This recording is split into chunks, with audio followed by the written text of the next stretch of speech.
Hi అండి, hello, welcome to my channel. అందరూ ఎలా ఉన్నారు? ఈరోజు మనం చెప్పుకుంటున్నాం సప్తపది సీరియల్ ఎపిసోడ్ 62, అంటే డిసెంబర్ 2 మంగళవారం రోజు జరిగిన ఎపిసోడ్ గురించి తెలుసుకోబోతున్నాం. మీరు ఎవరైనా కొత్తగా నా ఛానల్ని చూస్తున్నట్లయితే ప్లీజ్ అండి నా ఛానల్ని సబ్స్క్రైబ్ చేసుకొని నాకు సపోర్ట్ చేయండి. అలాగే ఈ వీడియో కనుక నచ్చినట్లయితే లైక్ చేయండి, షేర్ చేయండి, కమెంట్ చేయండి. లైక్ చేయడం మాత్రం మర్చిపోవద్దండి. మయూక, పుల్లయ్య, అక్షిత డైనింగ్ టేబుల్ దగ్గర కూర్చొని మయూక, ఏ జేపీ, ఆకలిస్తుంది, త్వరగా భోజనం వడ్డించు అని పని మనిషితో చెప్తుంది. పని మనిషి భోజనం వడ్డించకుండా అలాగే చూస్తుండిపోతుంది. ఏ జేపీ, నీకే చెప్తుంది, అర్థం కావడం లేదా? ఆకలేస్తుంది, త్వరగా భోజనం వడ్డించు అని మళ్ళీ మయూక అడుగుతుంది. ఇంతలోనే మైత్రి వచ్చి, ఆగు, నేను చెప్పే వరకు వీళ్ళకి భోజనం వడ్డించకు అని అంటుంది. మాకు భోజనం వడ్డించొద్దని చెప్పడానికి నువ్వెవరివి? నువ్వు ఇంటికి గెస్ట్ లాగుండు. వీటిలన్నిటిలో నువ్వు కలగ చేసుకోకు. జేపీ, నువ్వు ముందు భోజనం వడ్డించు అని మయూక అడుగుతుంది. నీకే చెప్తుంది, నేను చెప్పే వరకు వాళ్ళకి భోజనం వడ్డించకు అని మైత్రి అంటుంది. ఇంతలోనే శోభ వచ్చి, ఏందమ్మా, ఏమైంది అని అడుగుతుంది. చూడు మమ్మీ, పెత్తనమిచ్చావు కదా, పెత్తనమిచ్చావని ఈవిడగారు తెగరెచ్చిపోతుంది. మమ్మల్ని సరిగా భోజనం కూడా చేయనివ్వడం లేదు అంటుంది అక్షిత. దాంతో ఏమైందమ్మా మైత్రి, ఎందుకు వాళ్ళని భోజనం చేయనివ్వడం లేవు అని శోభ మైత్రిని అడుగుతుంది. అత్తయ్య, నేను వాళ్ళ భోజనాన్ని ఆపడానికి ఒక కారణం ఉంది. నాకు పద్ధతి లేక నేను అలా ఆపలేను. జరిగేవన్నీ పద్ధతి ప్రకారం జరగాలని ఆపాను అని అంటుంది. ఏమైందమ్మా మైత్రి అని శోభ అడుగుతుంది. కర్మకాండ చేసిన మనిషి భోజనం చేయకుండా ఇంట్లో వాళ్ళు భోజనం చేస్తున్నారు అత్తయ్య అని మైత్రి చెప్తుంది. అంటే వాడు భోజనం చేయలేడా? అరవింద్ భోజనం తినలేడా అని శోభ అడుగుతుంది. భోజనం మీద కోపంతో లేచి వెళ్ళిపోయాడు. ఆయన తినకపోతే మేమేం చేయాలి? కాళ్ళు పట్టుకొని బ్రతిమాలాలా ఏంటి అని అక్షిత అంటుంది. అవునా, వాడు ఎందుకు అలా చేశాడు అని శోభ అడగ్గా, అన్ని మాటలన్న తర్వాత ఎవరైనా భోజనం చేస్తారా? మీరు అన్నయ్యని ఎన్ని మాటలు అన్నారు అని పెద్ద కూతురు అంజలి అంటుంది. వాడు పాతవన్నీ మర్చిపోయి మీ నాన్న మీద గౌరవంతో అందరి ముందు తల ఉంచుకొని వచ్చి ఈ కార్యం జరిపిస్తున్నాడు. అలాంటి వాడికి విలువ ఇవ్వకుండా మీరు నోటికి వచ్చినట్టు మాట్లాడతారా అని శోభ అడుగుతుంది. ఏదో చనువు కొద్దీ 2 మాటలు అన్నాం, దానికి ఆ మాత్రం అలిగిపోతాడా? అట్టంటే వాడు బావ బ్రతుకున్నప్పుడు బావని ఎన్నిసార్లు అవమానించలేడు? బావ అవన్నీ మనసులో పెట్టుకున్నాడా అని పుల్లయ్య అంటాడు. మీరేం చిన్న మాటలు ఏం అనలేరు. మమ్మీకి చెప్పాలనా ఏమన్నారో? మమ్మీ, వీళ్ళేమన్నారో తెలుసా అని అంజలి అడగ్గా, వద్దమ్మా చెప్పకు. నా కూతుళ్ళన్న మాటలు చెప్పి నా దృష్టిలో నా కూతుళ్ళని ఇంకా చెడు చెయ్యకు. నేను వాళ్ళ మొహాలు చూడలేను. అయినా వాడు బంధాలకు విలువిచ్చి ఇవన్నీ చేస్తున్నాడు. ఎందుకు వాడిని పదే పదే గాయం చేస్తారు అంటూ శోభ కంటతడి పెట్టుకుంటుంది. నిజంగా గతాన్ని మర్చిపోయాడా? గుండెల మీద చేసుకొని చెప్పు మమ్మీ. నిజంగా అతను గతాన్ని మర్చిపోయి ఉంటే నిన్ను పిన్ని అని పిలిచేవాడు. మమ్మల్ని చెల్లి అంటూ మమ్మల్ని దగ్గరకు తీసుకునేవాడు. ఏదో మొక్కుబడిగా ముళ్ళ మీద కూర్చొని చేస్తున్నట్టు చేస్తున్నాడు. అదే కదా మేము అడిగింది, అందులో తప్పేముంది అని మయూక అంటుంది. అడిగే పద్ధతి ఒకటి ఉంటుంది, కానీ మీరు అలా అడిగారా? అతన్ని ఎంతలా అవమానించారు? అతను మారలేడు అని మీరు అంటున్నారు. అతనిలో మార్పు రాకుండా ఉండుంటే ఇదంతా చేసేవాడా? మీరు ఇంత అవమానించినా అతను కడుపు మార్చుకొని బయటకు వెళ్ళాడే కానీ మిమ్మల్ని ఒక్క మాట అన్నాడా? అదే పాత అరవింద్ అయితే ఊరుకునేవాడేనా? ఇక్కడ ఒక్క క్షణం ఉండేవాడు కాదు. దాన్నే మార్పు అంటారు. అరవింద్ ఏమీ మొక్కుబడిగా చేయడం లేడు, అన్నీ నిష్టగానే చేస్తున్నాడు అని అంటుంది మైత్రి. దయచేసి అరవింద్ని బాధ పెట్టకండి. మీ నాన్నగారు ఏ లోకంలో ఉన్నా ఇక్కడ జరిగేవన్నీ చూస్తూనే ఉంటారు. అరవింద్ని బాధ పెడితే ఆయన ఆత్మ శాంతి కలగదు. మీకు చేతులెత్తి దండం పెడతాను, జరిగేవన్నీ నిష్టగా జరగనివ్వండి అని శోభ కంటతడి పెట్టుకుంటుంది. ఇంకొకసారి అరవింద్ని కానీ ఏమన్నా అన్నారంటే నేను ఇంట్లో నుంచి శాశ్వతంగా వెళ్ళిపోతాను అని బెదిరిస్తుంది. మమ్మీ, ఏంటి మమ్మీ నువ్వు అనేది అని తన కూతుళ్ళు అంటారు. నేను నిజమే చెప్తున్నాను. అరవింద్ని బాధ పెడితే మాత్రం నేను ఊరుకోను.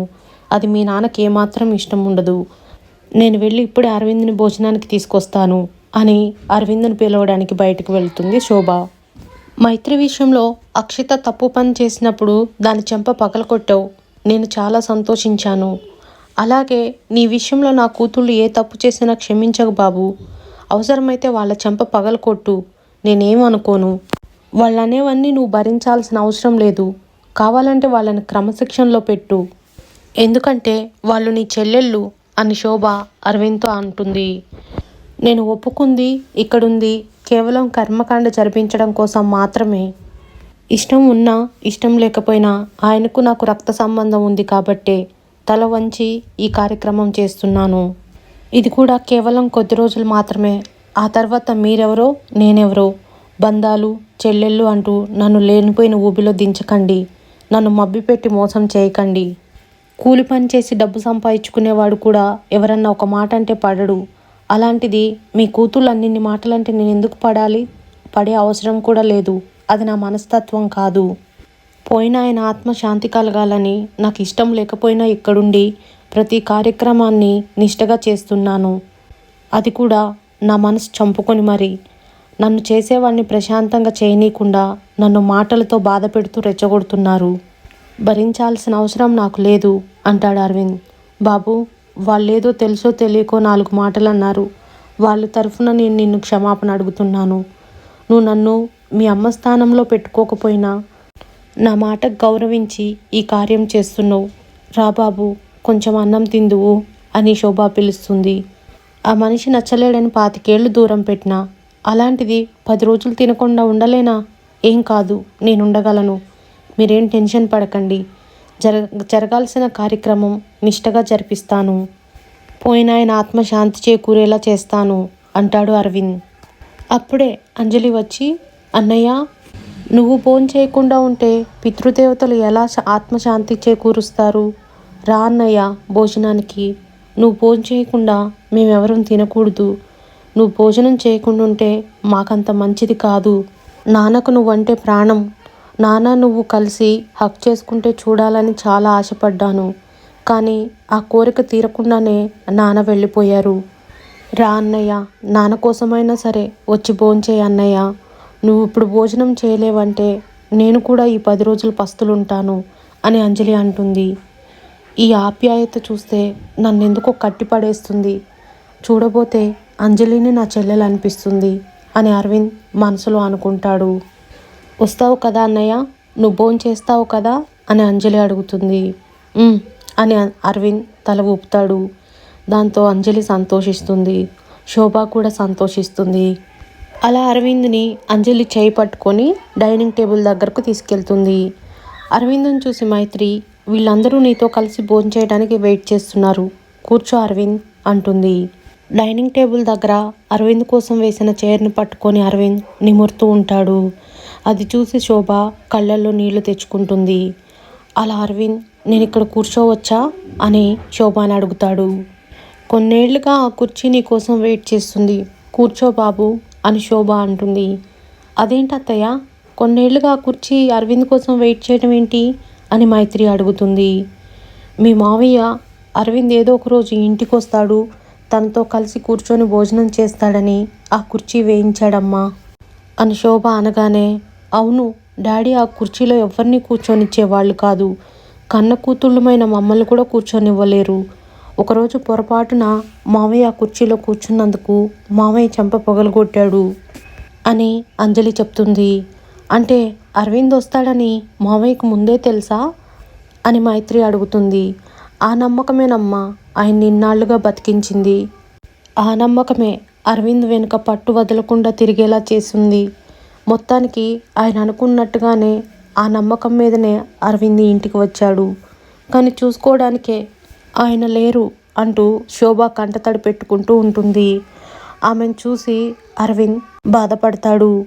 మావయ్య ఎక్కడున్నా ఇదంతా చూస్తూ ఉంటాడు అత్తయ్య, ఖచ్చితంగా సంతోషపడుతూ ఉంటాడు అని మైత్రి అంటుంది. అరవింద్ ఆ కుర్చీలో కూర్చున్నప్పుడు మీ మామయ్య గోరుముద్దలు తినిపించాలని కలలు కన్నాడు అంటూ శోభ ఏడుస్తుంది. అప్పుడే అంజలి, కూర్చో అన్నయ్య కూర్చో అని అరవింద్ చేయి పట్టుకొని ఆ కుర్చీలో కూర్చోబెడుతుంది. ఆ పక్కనే ఉన్న కుర్చీని చూస్తూ మైత్రి, అత్తయ్య ఇది మామయ్య కుర్చీ కదా అని అడుగుతుంది. అవునమ్మా అని చెప్తుంది. మామయ్య తర్వాత ఈ ఇంటికి పెద్ద దిక్కు నువ్వే అత్తయ్య. మామయ్య తర్వాత ఇంటి బాధ్యతలన్నీ నువ్వే చూసుకోవాలి అని మైత్రి అంటుంది. అయ్యో అది కాదమ్మా అని శోభ అనగా, లేదత్తయ్య, నువ్వు అవునన్నా కాదన్నా మామయ్య తర్వాత స్థానం నీకే, నువ్వు ఈ కుర్చీలో కూర్చో అని అరవింద్ పక్కనే ఉన్న కుర్చీలో శోభాని కూర్చోబెడుతుంది మైత్రి. మీరందరూ కూడా కూర్చోండి అని చెప్తుంది. అలా అందరూ డైనింగ్ టేబుల్ దగ్గర కూర్చుంటారు. నువ్వు కూడా కూర్చోవదినా, నేను వడ్డిస్తాను అని అంజలి అంటుంది. లేదంజలి, నువ్వు కూడా కూర్చో, మీరందరూ ఫ్యామిలీ కలిసి కూర్చొని భోంచేస్తే చూడాలనుంది, నేను వడ్డిస్తాను అని అంజలిని కూడా కూర్చోబెడుతుంది. అందరూ అలా డైనింగ్ టేబుల్ దగ్గర కూర్చున్న తర్వాత మైత్రి అందరికీ ఫోటోలు తీస్తుంది. ఆ తర్వాత అందరికీ కలిపి భోజనం వడ్డిస్తుంది. మైత్రి పక్కనే ఉన్న ఈశ్వర్ ప్రసాద్ ఫోటో చూస్తూ, ఏదో పనున్న వాళ్ళలాగా పారిపోయినావు, నువ్వే మిస్ అయిపోతున్నావు తెలుస్తుందా మావయ్య అని కంటతడి పెట్టుకుంటుంది. ఒకవైపు శోభ కూడా అరవింద్ పక్కనే కూర్చొని అరవింద్ని చూస్తూ ఏడుస్తూ ఉంటుంది. శోభాని చూసి మైత్రి, అత్తయ్య నువ్వేం బాధపడకు, మావయ్య ఏదైతే అనుకుంటున్నాడో అది జరిగి తీరుతుంది, అరవింద్ ఎక్కడికి పోడు, ఈ ఇంట్లోనే ఉంటాడు అని చెప్పగా అరవింద్తో పాటు అక్కడున్న తన ముగ్గురు కూతుళ్ళు షాక్ అవుతారు. నా బలహీనతని అడ్వాంటేజ్గా తీసుకుంటుంది, మైత్రికి వార్నింగ్ ఇవ్వాలి అని అరవింద్ మనసులో అనుకుంటాడు. అలా భోజనాలు పూర్తయ్యాక మైత్రి వెళ్తుండగా మైత్రిని చూసి, ఆగు మైత్రి అని పిలుస్తుంది మయూక. అలా మైత్రిని మయూక, అక్షిత, పుల్లయ్య చుట్టుముడతారు. అక్క, నీకు చిన్నప్పుడు ఓ కథ గుర్తుందా, ఒంటె కథ అని అక్షిత అడుగుతుంది. ఓ, ఎందుకు గుర్తులేదు, పాపం ఒంటికి చల్లేస్తుంది కదా అని వచ్చి గుడారంలో తలదాచుకోమని చెప్తే మొత్తం లోపలికి వచ్చి ఆ గుడారాన్నే ఆక్రమించుకుందంట. అలా ఉంది పరిస్థితి. పోనీలే 10 రోజులు కదా అనుకుంటే ఇప్పుడు వచ్చి ఇల్లంతా ఆక్రమించేలాగున్నాడు ఆ అరవింద్ అని మయూక అంటుంది. అయినా పేనుకు పెత్తనం ఇస్తే తలంతా గొరిగినట్టు ఈవిడ గారికి పెత్తనం ఇచ్చారు కదా అనేసి తనకి ఇష్టం వచ్చినట్టు నిర్ణయాలు తీసుకుంటుంది. గెస్ట్ లాగా ఉండకుండా ఆ అరవింద్ 10 రోజులు ఉంటానంటే ఈవిడ పర్మనెంట్గా ఉంచాలని చూస్తుంది అని పుల్లయ్య అంటాడు. మేనమామ ఇంట్లో ఉండే చనువే అలా ఉంటుంది. పాపం మీకు ఆ విషయం తెలియకపోవచ్చు, ఎందుకంటే మీ మామయ్య ఇక్కడ పడుంటున్నాడు కాబట్టి అని మైత్రి అంటుంది. ఆ మాటకు పుల్లయ్య మయూక షాక్ అవుతారు. మధ్యలో నా గురించి ఎందుకు తీస్తున్నావు అని పుల్లయ్య అడుగుతాడు. నీ గురించి తీయటం కాదు బాబాయ్, మేనమామ ఇంట్లో ఏ ఆడపిల్లకైనా అలాగే ఉంటుంది, నువ్వేమో ఏడే పడుంటుంటువే, పాపం వీళ్ళకు మాత్రం ఏం తెలుస్తుంది అని మైత్రి అనగా, నేనేం ఉట్టిగా పడిలేను, మా బావకు కుడిభుజంలా ఉన్నాను అని చెప్తాడు పుల్లయ్య. అవునా, మావయ్య ఏంటి మరి నిన్ను కాలు కింద చెప్పులా చూసేవాడు అని మైత్రి అంటుంది. ఏయ్, ఇదంతా కాదు, అరవింద్ వెళ్ళిపోవాలని చూస్తుంటే నువ్వెందుకు అరవింద్ని ఇక్కడ పర్మనెంట్గా ఉంచాలని చూస్తున్నావు అని మయూక అడుగుతుంది. ఓ, అందుకు కోపం వచ్చిందా మీకు అని మైత్రి అడక్క, అరవింద్ సంగతి పక్కన పెట్టి ముందు ఈవిడ గారి సంగతి చూడక్క, అటు అత్తిళ్ళు వదిలేసింది, ఇటు పుట్టిళ్ళు వదిలేసింది, వచ్చి మన నెత్తి మీద కూర్చుంది, మన మీద పెత్తనం చెలాయిస్తుంది అని అక్షిత అంటుంది. ఆ మాటకు మైత్రి షాక్ అవుతుంది. ఆ తర్వాత ఏం జరిగిందనేది నేను నెక్స్ట్ ఎపిసోడ్లో చెప్తాను. ఇది ఈరోజు జరిగిన ఎపిసోడ్. ఈ ఎపిసోడ్ కనుక నచ్చినట్లయితే ప్లీజ్ అండి నా ఛానల్ని సబ్స్క్రైబ్ చేసుకొని నాకు ఒక్క లైక్ అయితే ఇవ్వండి.